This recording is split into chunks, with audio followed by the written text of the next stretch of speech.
Hey guys, I'm here to talk about spiritual health today. To do that, I really want to get into three things: mind, body, and spirit, but especially how our mind and our body influence one another. Now, to do that, I'm going to bring in some of the literature on stress. And so, stress is definitely something that affects both our mind and our body, different challenges that we experience. And so I have this old school word, psychosomatic. Psyche, goddess of the soul, mind, and soma, body. It comes right from these two. So psychosomatic illness is how our mind makes our body sick, or vice versa. Okay, so the CDC says that 85% of all illness in the United States of America is related to stress. Now, one of the things I usually bring in or emphasize is this word disease. I just said it with a Z. It doesn't have a Z in it. It's dis-ease. If you break the word apart, break it in half, it's dis-ease. Let me get all that crap off of here.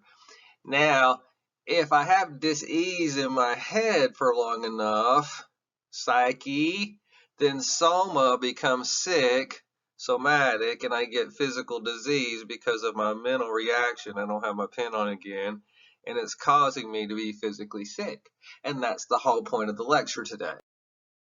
Stressors cause us physical energy. We know this. It's not magic. I don't want to get into it, but in my other classes, I talk a lot about it. And this physical energy partly might come from the adrenal glands. They sit right here on the top. I forgot I circled it on the top of your kidneys. And one of the things they produce is adrenaline, physical energy. Think about that. So, this physical energy from my intro class is called sympathetic arousal. It's that fight or flight energy that Walter Cannon talks about, how we're trying to run away from a bear or to stand up and fight somebody. We have that superhuman strength, and so it helps to protect the organism. But we need to calm down too. So parasympathetic over here is calming energy. So we have these two kinds of energy as human beings. Now, I usually relate it to kind of yin and yang because this is yang energy over here. It's high energy, and yin is over here, which is low energy, and so we want to be in the middle path. This is why acupuncturists, chiropractors, whatever, is like you're trying to balance people's chi off. And so if your chi gets right, your energy gets right, I think your mind will follow. I talk a lot about this in my intro class. Okay, so let's talk about coping. How do we cope? This has a lot to do with maybe spirituality, because I think that people who have strong spirituality cope better than the people that don't. So Lazarus says one of the first things that you need to know, and I think I reversed this in your notes, but is do a primary appraisal. Is the situation a threat to me?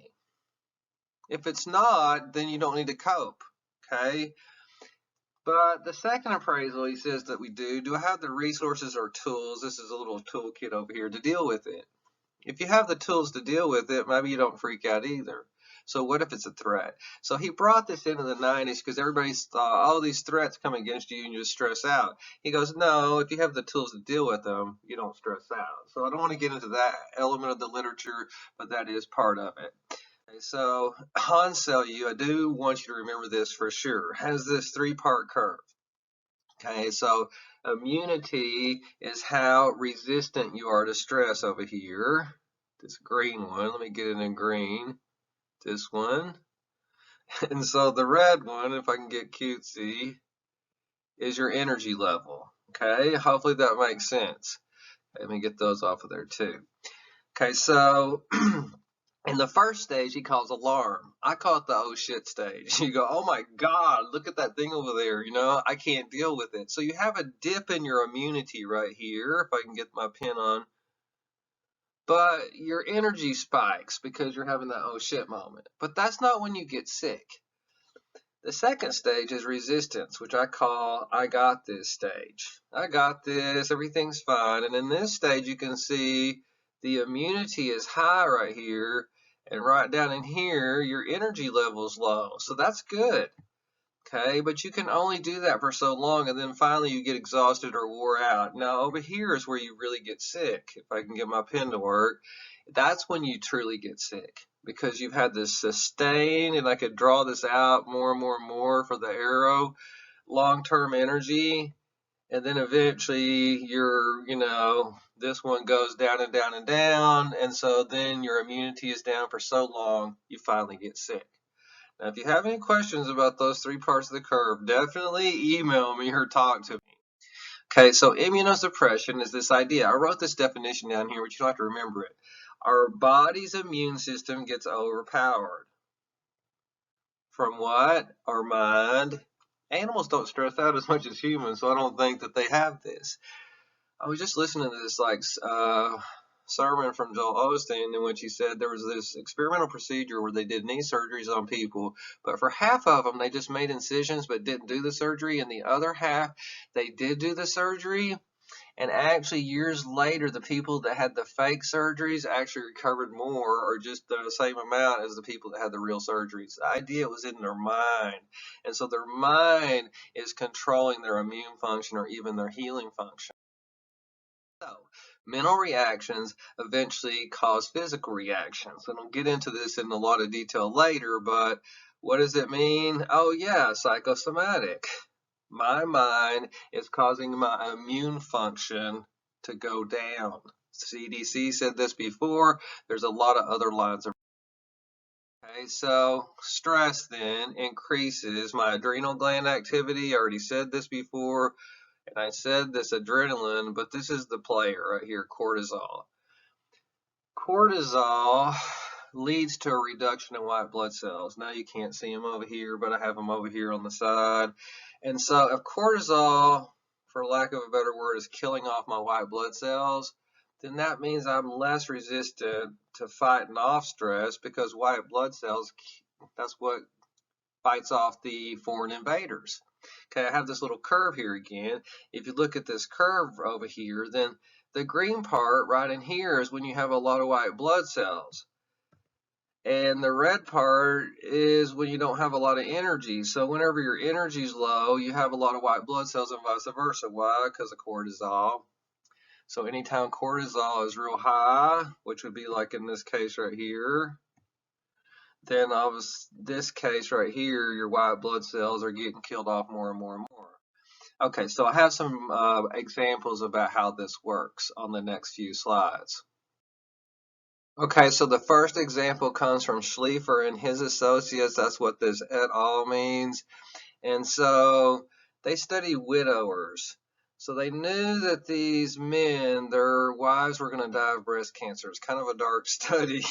So they measured his T cell count. T cells are a certain kind of white blood cells. I didn't go into that in enough detail before and after her death. So they could see how many soldiers do you have. I usually call white blood cells the soldiers because they're going to fight things off. So if cortisol is killing off my soldiers, right? If you're following my lecture today, they found that after she died, it's not that he just got depressed, that his T cell count went down and that he had less immunity to disease. Psycho, I'm sad, somatic, less white blood cell count, and here's where they get sick, down in here. And if you think about, for real old people, I'm not drawing very good, that that's where a lot of times if one person dies, the other one dies, and there's a lot of research on that too in older couples, how the second person doesn't make it as long. Why? Because their grief is causing their T cell count to go down. Another thing that causes grief, divorce. Hopefully you don't have to have a divorce. I've had 2 of them, but they found that divorced women had lower immunity, lower T cell counts than married women. Now that depends on the marriage too, but it's like, see, down in here, if you go through a divorce, everybody goes, oh, just get over it. It's like, yeah, but your mind is influencing your body, and there's this feedback loop, and it's really hard to get out of. Okay, so the last one that relates to you, they did this research, if I can get off of this one, with students, and they measured how immune they were 4 weeks before, and 48 hours after their finals. Okay, and so after your finals, you have a lower T cells down here, if you can read this, T cell counts than before, 4 weeks before, because here, yeah, you might be stressing out, but you get so stressed out right here, it's like bam, after this big event, you fall, and they find that if you look at 16-week semesters, you don't have a lot of like people getting sick on these weeks, but 15, 16, down in here, you get a lot of sickness because people, are having to carry that stress all the way into the exhaustion part of Hans Selye's curve. I hope I made sense right there. Okay, now what I wanted to talk about is this thing called immunoenhancement, that you can actually strengthen your body's immune system. If this thing right here, me stressing out, causes my white blood cell count, WBC, to go down, then that must mean if I think in the right way, I can make the white blood cell count go up. There's actually a lot of research I could get into, and I need to bring into subsequent classes, but optimists have higher T cell counts, lower cortisol levels, go to the doctor less, heal faster, blah, blah, blah. Okay, so faith has been shown to lead to more parasympathetic activity. What is that? Low energy. Remember the yin and the yang? And it also lowers your anxiety and blood pressure, so that's lowering your energy level. Faith does. That makes kind of sense that, okay, God's got it all taken care of. I don't have to stress out on every little thing that comes my way. Now, I'll come back to that, but I wanted to talk about James Pennebaker because he has something else that relates to faith. Maybe in a roundabout way. He has people write about their hidden secrets, their deepest, darkest secrets. Think about confession, and we'll go there in just a minute. Okay, and then he has another group that doesn't write about their secrets. So you come into the lab, he gives you a piece of paper and says, put your deepest, darkest secret on this piece of paper, Tim. Now, later on, he'll track my health versus the health of the people that don't write. Now, what he starts to find is something interesting is that these people, later on, years later, have higher T cell counts, lower cortisol levels, go to the doctor less, heal faster, blah, blah, blah, all these things I just talked about. Here's the kicker. At the end of the study, you don't let anybody see it. You just put your secret into a shredder down here. So the only person that ever saw it was you. But you're admitting a secret to yourself. And so unlocking secrets has a lot to do with faith, and I'll come back to there, but Carl Jung says that when we deal with problems, we resist the darkness. That's the secret. If you've been in any of my classes, it's the bottom of the iceberg, you know what I mean? But he says you can only get results if you go into the bottom, delve into that secret, and come out again. This is what I call your Good Friday moment. I get this from Judeo-Christian, but everybody wants Easter Sunday. Oh, everything's great, Christ is risen, but there's nothing good about Friday. But you can't have Easter Sunday without Good Friday. Jesus couldn't become who he was without having a Good Friday. Why have thou forsaken me? Having these horrible moments, right? And the same thing as your journey mimics, maybe if you have this faith, this redemptive suffering, is that you can't just have all the glory without some of the suffering. And the suffering is your Good Friday moment, and this is where you have your come to Jesus moment, perhaps. Okay, so confession, from a Catholic perspective, you tell your secrets. There's all kinds of other traditions where you tell your secrets, AA meetings, right? Fifth steps. And so when I tell my secrets, it's not only mentally making me a little bit better, but physically it's making me better, according to James Pennebaker. You're only as sick as your secrets is one of my favorite sayings from 12-step groups. And it's like, but that used to mean this, my head, psychologically, but physically sick. And I think about the people in my family that can't deal with secrets, and their physical component to that they're really physically ill, probably because of the stress of carrying on to that secret that they think that they should hold on to all the way to the grave. Okay, so Post Secret just made me think of Gran Torino, but I'm not going to go there today. Post Secret started off as a book where people would just mail in their deepest, darkest secret without their name on it, and then this lady would put them all together in a book. Now there's a website where you can go onto this website and you can like post your secret without your name, and the idea is you're purging yourself. It doesn't matter who sees it, it only matters that you saw it, kind of like the shredder idea. Okay, so this is the last thing I'll say about the mind-body link. There's this famous author. She's kind of controversial, Louise Hay. Anyway, she thinks that every single physical disease comes from this thing right here, your head or your mind. And so, for instance, if you look on here like abdominal cramps, that's because you fear life and you should open up, and then it'll open up your system somehow, or even acne or your arteries. You could go all the way down the list. I just put a few on here. So one day I was having a lot of tooth pain, and I swear to God, I don't know if it was this book or another book I was looking it up in. It was like right up in here, and I've had $10,000 worth of work done on this part of my upper right hand mouth. And I went to look in the book, and I swear to God, this said unresolved fatherhood issues. It's like, God damn it. It's like, I can't believe it. I'm going to throw this book right in the trash. And so, anyway, you can take that for what it's worth, but that's the last thing I'll say about the psychosomatic link for right now. Okay, this section is pretty straightforward. I'm going to have two purposes that religion serves for us, and I got these from different literature. But the first purpose that they said that it serves for us is this need for control. As human beings, we need to have control or feel like we're in control. And then when we feel like we're out of control, bad things happen, maybe. So I usually bring in Rotter. If you've been in any of my classes, I usually talk about him, but he studied this thing called locus of control. And what does that mean? What do you think is in control of your life? People with an internal locus think they're in control of their life. I make shit happen. People with an external locus of control are more like the feather in the wind. They feel like life is just blowing them about. They don't have any control. Things happen to me. I don't make things happen to me. So he started to see this distinction and had a big impact on how people cope with the world. Okay, so usually people that have an internal locus are better at coping. Why? Because they say, I make shit happen. If something bad's going to happen, I'll figure it out. You know what I mean? That only works so far. Okay, but I usually, could bring in a lot of that literature. But what I'm going to talk about is like different coping styles, and Pargament has these three different kinds. Okay, so self-directive over here is I do things. So that's the ultimate internal locus of control. I make shit happen. It's me, me, me. Deferring is the ultimate external locus of control. If I can get this one over here, that means I'm just going to let shit happen.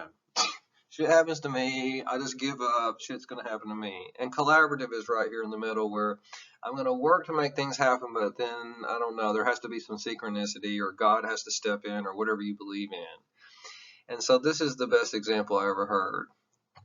God feeds the birds, but he doesn't put the food in their nest. It's a collaborative venture. You can't just sit on your ass and do nothing and expect the food to be delivered to your house, but you can't make the trees and the food and the everything else either, right? And so there's this collaboration between me and God. I love this slide. It's like I don't do everything internal locus. I don't make the wind, right? I don't do nothing external locus, just sit around and get blown around by the wind. I'm somewhere in the middle where this tree is. Okay, so external locus, one of my favorite examples of how it's actually better than internal is Forrest Gump. If you were in class, I would show the movie right here. But he's a feather in the wind. A feather actually lands on his foot at the very first of the movie. So when I talk about Forrest, I also talk about Lieutenant Dan because Lieutenant Dan is very internal locus. I'm going to make everything happen. I'm going to die in war, and it doesn't work out until he surrenders control. And that surrendering control we've already talked about, but it's called the Wu Wei. I don't make things happen. I let them happen. Well, that's like the feather in the wind. I thought external locus was bad, but Forrest Gump's not bad. And this is my best example. If I try too hard to make something happen, it's like when I'm skiing. I don't know if you've been skiing before, but I can ski down moguls and certain blacks, but it's a lot of effort. And then I look over and this guy's just going down just like it's the easiest thing in the world. Same thing with rock climbing. I can fight it up the wall, but other people just glide up the wall like it's no effort because they take the path of least resistance and they're able to go with the flow. That's Forrest Gump. I hope I made sense right there. Okay, second one is the need for meaning. Okay, so the need for meaning, well, that's obvious that we want our life to make sense. And Fitcher makes this wild claim: religious reality is the only way to make sense out of pain and suffering. This is why I do like Catholicism. It's called redemptive suffering. Makes sense. Jesus suffered. It's like one day I was like talking to Father Andre, what am I doing wrong in the world? I do everything I'm supposed to, and it's not turning out right. And then he looked me in the face and said, what did Jesus do wrong? It's like, damn it, you're too smart for me, but maybe suffering, is meant to be there. I don't know if you agree with this. Okay, so this meaning thing, just being able to comprehend tragedy. A lot of times, within a religious context, you can, at least make up some kind of story, even if it's a bullshit story. And it helps the person to recognize this is like, transitory. It's not going to last like this forever. Okay, so I don't know what religion you come from, but usually they preach these two different things. There's a reason, we might not know the reason, it's God's will. And the second thing is like, well, it's not going to last forever. He's going to deliver you, whatever this thing is. Okay, this is the thing about the end. I hope I don't start crying. I had a friend very close to me. He was a spiritual advisor, Robert, and he was killed on Frank Lloyd Wright. He was a motorcyclist, and someone ran into him. But anyway, one day I was having a really hard day, and I went to Robert, and it's like, I just don't know, Robert. I just don't think it's going to be good. And he told me this. He says, Tim, in the end, everything works out for the good. It's like, I don't know, Robert. I just don't think it's going to turn out good. I'm kind of at that point in my life right now. Like, I don't think it's going to turn out good. And now I hear Robert's voice in the back of my mind. And you know what Robert said? The next thing he said? If it's not good right now, it's just not the end.